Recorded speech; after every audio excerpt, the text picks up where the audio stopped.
The Quran states that something was living on this earth before the first human being, and it states it in a single verse, in plain language, with no ambiguity at all. Most people have never read that verse.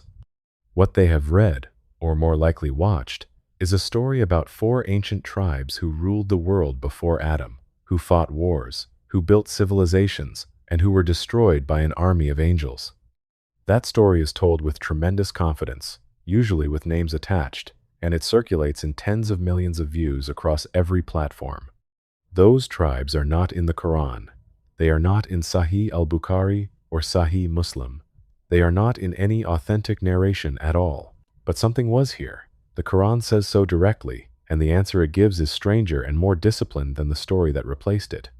Here is the verse. Chapter 15, Al-Hijr, verse 27. And the Jinn we created before from scorching fire. That is it. That is the whole sentence. In Arabic, it is even more compact than the English. Wal jana kalaknahu min qablu min naris samum. And the operative words in the middle are the two everybody reads past. Min qablu, meaning before. Now, before what? This is the point where careful reading matters, because the verse does not spell out what it is prior to. It just says before.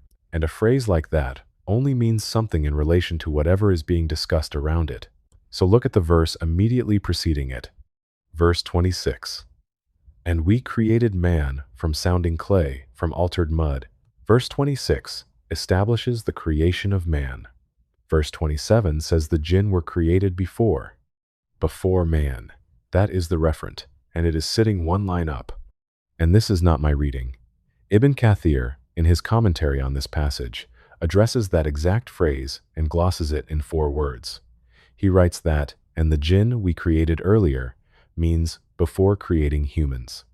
That is the whole gloss. He does not hedge it, he does not present alternatives, and he moves straight on to discussing the material they were made from. Al-Jalalayn does the same thing, expanding the phrase to say plainly that this means before the creation of Adam. So, this is not inference.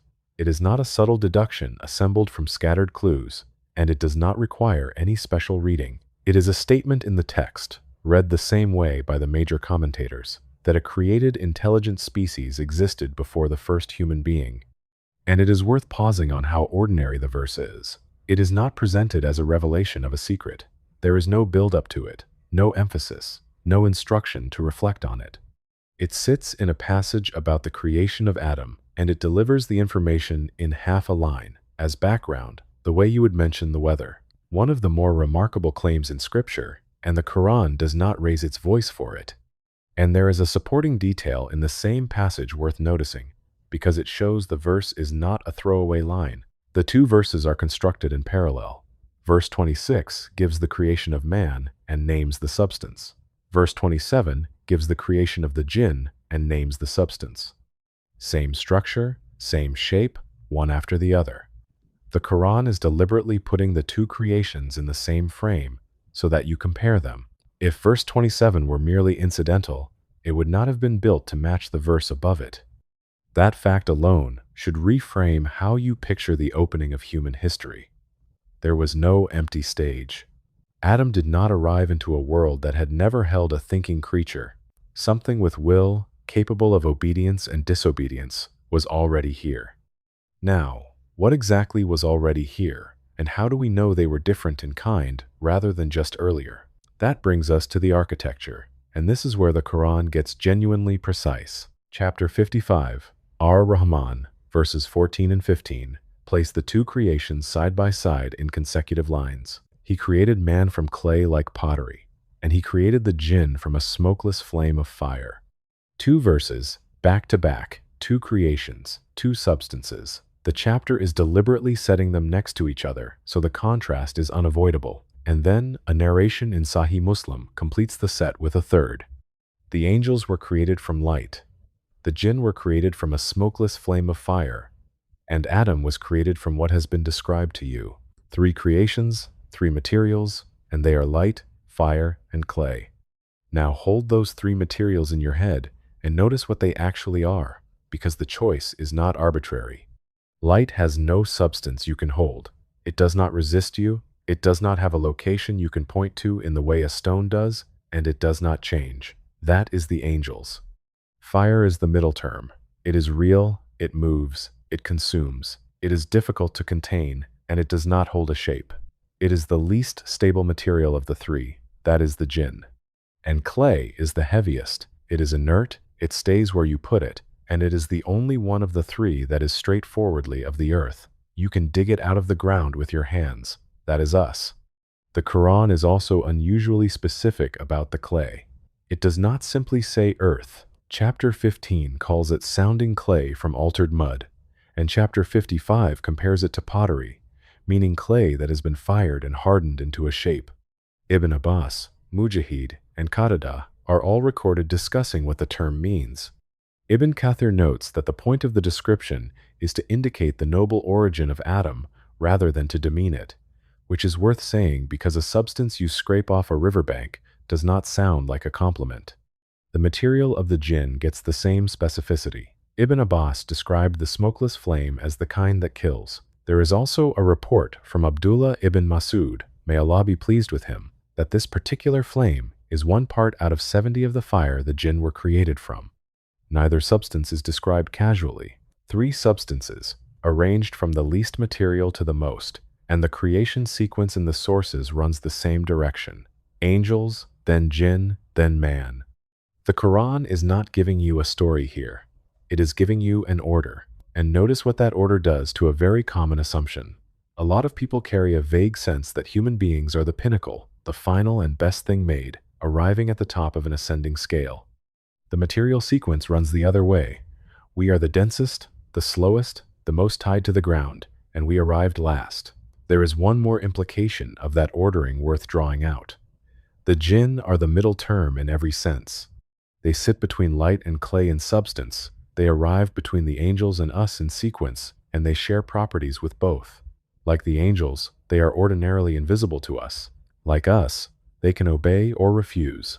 That middle position is the reason they occupy so much space in Islamic thought, and so much space in the imagination generally. They are the only created beings we are told about, who are near enough to be relevant and hidden enough to be unfalsifiable. Which is precisely why stories attach to them so easily, and why the discipline in this subject matters more than in most, which also makes what happens next in the story genuinely strange, and we are coming to that. Because, at the moment of Adam's creation, the entire order gets inverted. The beings of light are commanded to prostrate to the being of clay. And the one who refuses is the one made of fire, and his stated reason for refusing is exactly the hierarchy we just walked through. He argues that he is better because he was made from fire and Adam from clay. He was reading the materials the same way you probably did 30 seconds ago. And the Quran records that reasoning specifically in order to show it failing. But first, the honest limit. The Quran tells you that the jinn were created before man. It tells you what they were made from. It tells you they possess will, because the entire episode with Iblis depends on a creature being commanded and refusing. And Al-Kahf verse 50 tells us plainly that Iblis was of the jinn, and then it stops. It does not tell you how long they were here. It does not tell you how many of them there were. It does not tell you where they lived, whether they built anything, whether they had languages or nations or history. It does not describe a single event from that period. Not one. In a book that describes the Ark of Nuh, the staff of Musa, the prison of Yusuf, and the exact dimensions of a wall built between 2 mountains, there is no incident, no name, no place, and no date from the entire era before Adam.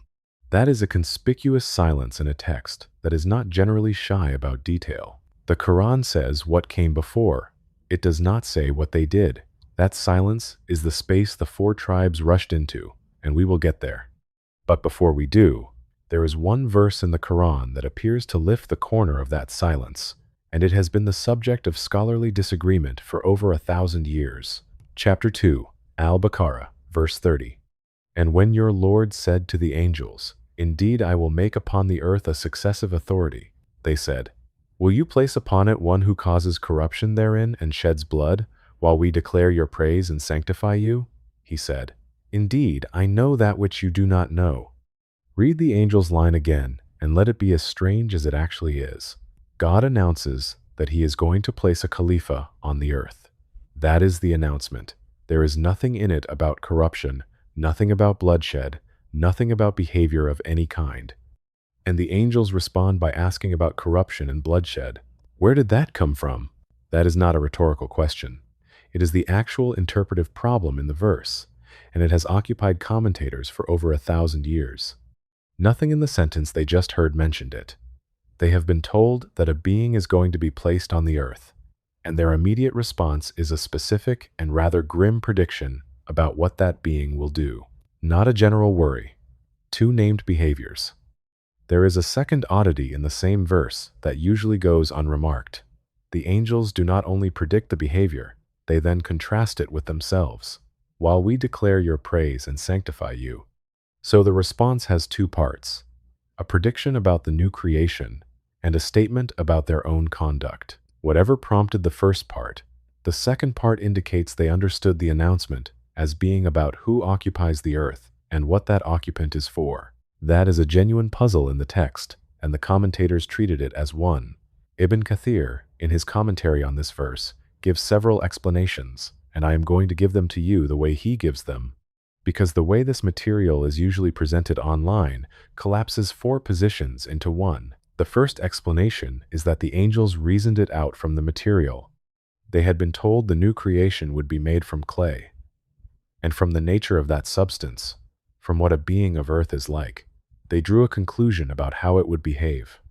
Ibn Kathir writes that the angels knew this according to their understanding of human nature, since God had stated he would create man from clay. Under this reading, the angels are not reporting history, they are inferring from physics. And that is less strange than it sounds. A being of pure light, being told that the next creation will be assembled out of wet ground, is being told something about limitation. Clay is bounded, it competes for space, it decays, and it can be damaged. Beings made from a scarce and perishable material will end up in conflict over that material. You do not need to have witnessed anything to see where that goes. The second explanation is linguistic, and it comes from Al-Qurtubi. The word used is khalifa, and that word carries within it the sense of one who judges between people, who settles disputes and prevents injustice. Now follow that. If a being is being appointed to judge disputes, then disputes are going to exist. If it is appointed to prevent injustice, then injustice must be possible. The job description implies the problem. So, under Al-Qurtubi's reading, the angels heard a single word and correctly deduced from it that the creature being appointed would be one that quarrels, and they asked about it. That is not history either, that is grammar. And it is worth noting that Al-Qurtubi and other scholars took this word so seriously that they derived a legal obligation from it, arguing that this verse establishes the necessity of appointing an authority to judge between people, aid the oppressed, and prevent injustice. That is how much weight the single word Khalifa was understood to carry. The third explanation comes from Qatada, and it is the simplest. He held that God had informed them. They knew because they had been given knowledge of it, and their question was a request to understand the wisdom rather than an objection to the decision. Under that reading, the shape of their question is roughly this. We understand there will be corruption. If the purpose of this creation is worship, we are already doing that continuously. So what is the thing you are achieving that we are not providing? Which, notice, is a question that receives an answer in the very same verse. He said, "Indeed, I know that which you do not know." And the verses immediately following give the demonstration. When Adam is taught the names, and the angels are shown that they do not have them. And Ibn Kathir is careful on this point, because it matters and because it is easy to get wrong. He states directly that what the angels said was not a form of disputing with God, and not out of envy toward the children of Adam, as some mistakenly thought. The Quran elsewhere describes the angels as those who do not speak before he speaks. This is a question asked with permission, seeking to understand. Now the fourth reading, and this is the one that has swallowed the other three on the internet. The fourth reading is that the angels knew because they had seen it before, that the Jinn had inhabited the earth prior to Adam, that they had corrupted it and shed blood on it, and that the angels were drawing on direct experience of an earlier occupancy. You will find this in Al-Jalalayn, which states it as part of its gloss on the verse, adding that when the earlier inhabitants became corrupt, angels were sent against them and they were driven off. You will find related reports collected by Al-Tabari. Maki, in his commentary, notes that many commentators narrated this view. It is a real position held by real scholars, and I am not going to pretend otherwise. It is also, notably, the most narratively satisfying of the four, which is worth being suspicious of in yourself. It supplies a scene. The other three supply reasoning. But look carefully at where it sits. Ibn Kathir does not lead with it. He gives the reasoning from clay explanation first, then al-Qurtubi's linguistic reading, then Qatada's. The reading that has become the entire subject on YouTube is not the one the most widely used Sunni commentary puts at the front. And that ordering is information. When a commentator of that stature presents several possibilities and does not settle on one, the honest conclusion is that the verse does not settle it either. Ibn Kathir also records a fifth explanation entirely, from Al-Razi and others, which reads the angel's words as a request that they themselves be allowed to inhabit the earth rather than the children of Adam, with the divine reply, meaning that he knows whether their remaining in the heavens is better for them. He records it, and, as with the others, does not close the file. 5 readings of one question. That is what the commentary tradition actually looks like when you open it, rather than the single confident answer that gets extracted from it. So here is where we actually are, and I want to be exact. The Quran states that the Jinn were created before man. That is firm. The Quran does not state that the Jinn corrupted the earth before Adam. That is an interpretation of why the angels asked a question. It is one of several interpretations, and the commentators who examined it did not agree on it. And notice how thin the foundation is once you see it clearly.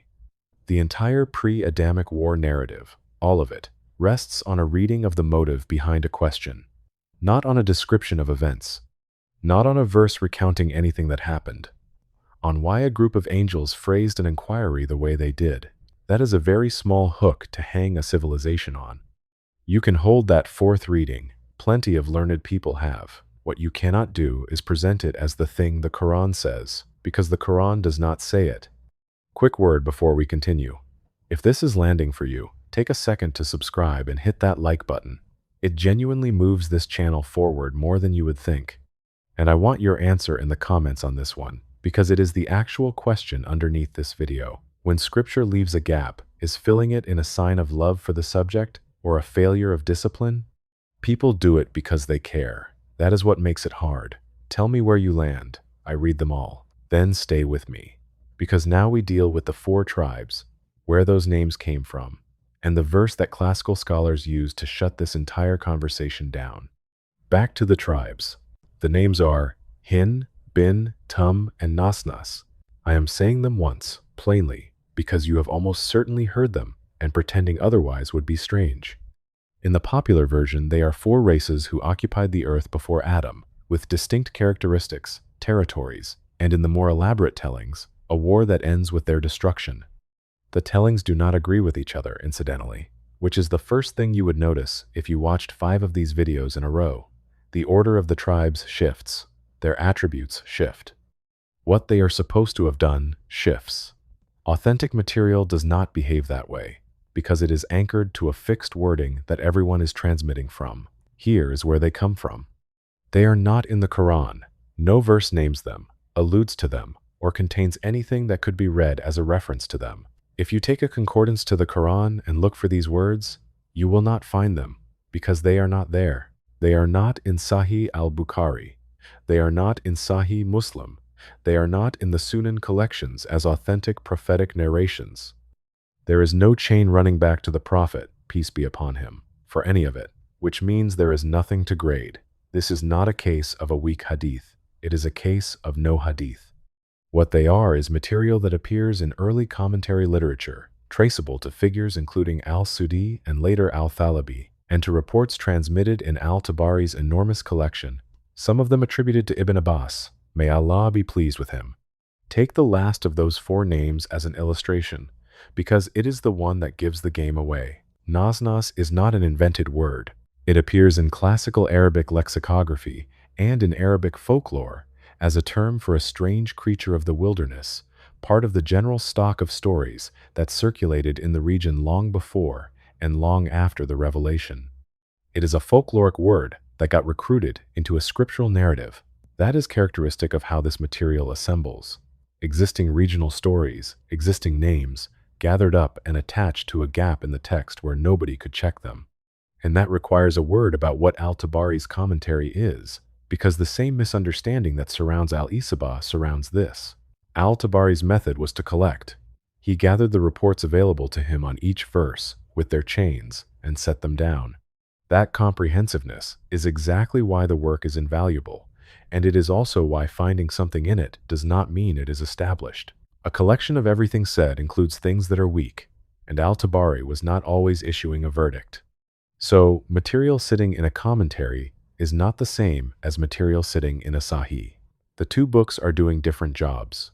One is a filtered archive with an admission standard. The other is a comprehensive record of what was said, preserved so that later scholars could do the filtering themselves. Citing the second as though it were the first is the most common single error in this entire field. Now, the category this belongs to has a name in Islamic scholarship, and the name is the whole story. It is called Israiliyat. The term refers to material that entered Islamic commentary literature from earlier Jewish, Christian, and in some cases Persian sources. It arrived in the first centuries through converts and through ordinary cultural contact, and it clustered exactly where you would predict, which is around the parts of Scripture where the Quran is brief. The Quran is brief about the period before Adam, so that is exactly where the gap filled up. And notice that this is not a slur on any earlier community. The category is descriptive rather than accusatory. It simply marks material as having entered from outside the Islamic sources, which means it cannot be used to establish anything within them, whatever its own origin or merit. Scholars distinguished within it too. Some Israiliyat agrees with what is established, some contradicts it outright, and a large middle band neither confirms nor conflicts, and the classical instruction on that middle band was to neither affirm nor deny it. The four tribes sit in that middle band, which means the correct scholarly posture toward them is not belief and not denunciation. It is to decline to build on them. And this is where something genuinely satisfying happens, because the scholar who did the most to systematize the rejection of this category is the same man we have been quoting all the way through this video. Ibn Kathir is the great critic of Israiliyat. His entire methodological program was to explain the Quran through the Quran, then through authentic narration, then through the statements of the companions, and to flag imported material as what it was. The commentary that gives us the careful four-part treatment of the angel's question is the same commentary written by the man who spent his career pulling this kind of material out of circulation. So when someone cites classical tafsir to support the four tribes, notice which classical tafsir, and notice that the most widely used Sunni commentary in the world was written specifically to counter that kind of transmission. None of this means the early scholars who repeated these reports were dishonest. They were transmitting what reached them, often explicitly noting the chain so a later reader could evaluate it. The system worked exactly as designed. The material was preserved with its provenance attached, and later scholars used that provenance to sort it. What is happening now is different. The provenance has been stripped off, and the story is being presented as scripture, and there is a cost to that beyond accuracy. A person who builds part of their picture of Islam on this material, and who later discovers it was never established, does not usually make a small correction. They start wondering what else they were told that has no basis. The damage is not in the story. It is in what happens when the story fails, which is a good reason to be told the sourcing up front by someone who is not selling you anything. And there is a verse the classical scholars reached for whenever this kind of speculation started, which is the right place to end this. Chapter 18, Al-Kahf, verse 51. I did not make them witness to the creation of the heavens and the earth, nor to the creation of themselves. Read the context of that verse, and it is even sharper.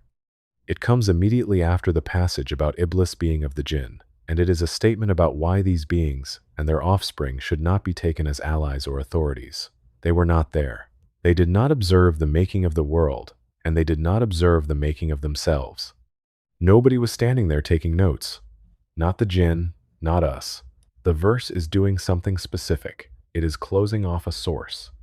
It is saying that on the subject of what happened at the beginning, There are no independent witnesses to consult, and any claim to hidden information about that period is a claim without a foundation, which means the entire genre of pre-Adamic history has been addressed in the Quran, and the address is not a description, it is a refusal to supply one. And it is a refusal with a reason attached, which is the part that makes it more than a brush-off. The reason given is testimony. Nobody was present. That is an evidentiary standard, applied by the Quran to itself, in a verse about not taking unreliable authorities as guides. The book is modeling the same discipline it is asking of you. Now, is that disappointing? I want to take that seriously rather than dismiss it, because the appetite behind these stories is not a bad appetite. Wanting to know what came before is one of the most human things there is. It is the same impulse that produced archaeology and cosmology and every origin story any culture has ever told. But look at what the Quran actually gives you in place of the narrative, because it is not nothing. It gives you a sequence: angels, then jinn, then man.